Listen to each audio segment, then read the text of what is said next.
Hello and welcome. You're watching Don Bosco Media Network. This is Abigail R. Karmalim bringing to the Salesian news across the globe. The Holy See Press Office announced yesterday, 11th August 2023, that the Holy Father Pope Francis has appointed Salesian Father Alejandro Mussolino, currently rector of the Don Bosco Institute in Formosa, as Auxiliary Bishop of Cordoba, Argentina, assigning him the titular See of Rus. Alejandro Mussolino was born on 30th October 1971 in Cordoba. He made his first profession as a Salesian of Don Bosco on 31st January 1991, his perpetual profession on 4th October 1997, and was ordained a priest on 11th December 1999. After obtaining diploma for teaching philosophy and educational sciences at the Dominic Savio Institute in Cordoba, he specialized in Salesian spiritual accompaniment at the Salesian Center for Permanent Formation in Quito, Ecuador. He also obtained a diploma in spiritual discernment according to the method of Saint Ignatius of Loyola offered by the Catholic University of Cordoba.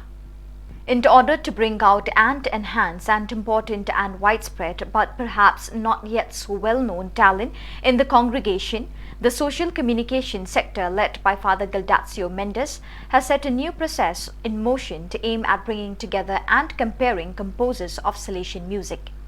This new effort, fully anchored in the Salesian charism, Don Bosco said that an oratory without music is like a body without a soul, began with the first meeting of Brazilian composers held digitally on 26 July.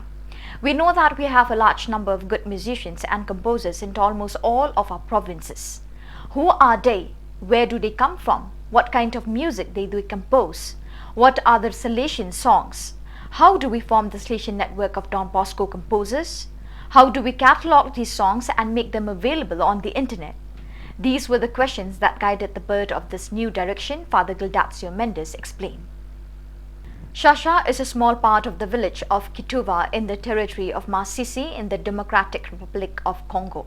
This portion of the village is located on the shores of Lake Kivu on the National Road 2 degrees north, which connects the city of Goma to the city of Bukavu.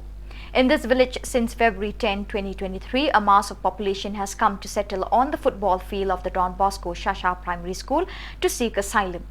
The astonished and upset students were demoralized and did not know how to study well. This prompted the Salesians to give the students leave while the war displays occupied the classrooms. In total, they numbered 79 households, and each household consisted of about 6 people. A military intervention in Niger would create a very dangerous and delicate situation. It could create a war in West Africa with very difficult and complicated consequences for the region, Africa and the entire world. All the powers must be respectful of the situation in these countries. We must proceed by way of peaceful dialogue. This is the only possible way. Father George Chrysophiles, Superior of the New Africa, Nigeria and Niger AN10 province, for just a few months speaks very clearly about the situation that has arisen in West Africa after the coup d'etat in Niger. The territory of the new AN10 province covers the countries at the center of the current international tensions, and the fear of and expansion of tensions throughout the Sahel area is also troubling the African Church. Don Bosco School of Theology (DBST) obtained the support of the Vatican's Ecology and Creation Office for the Dicastery for promoting integral human development and advocating the Laudato Si certified environmental trainer curriculum during the meetings held in Rome.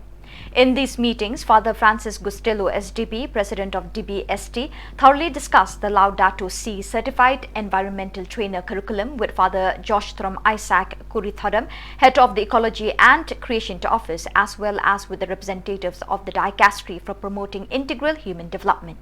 Father Gustello explained that the objective, structure and methodology utilized in the curriculum are rooted in Pope Francis' encyclical Laudato Si.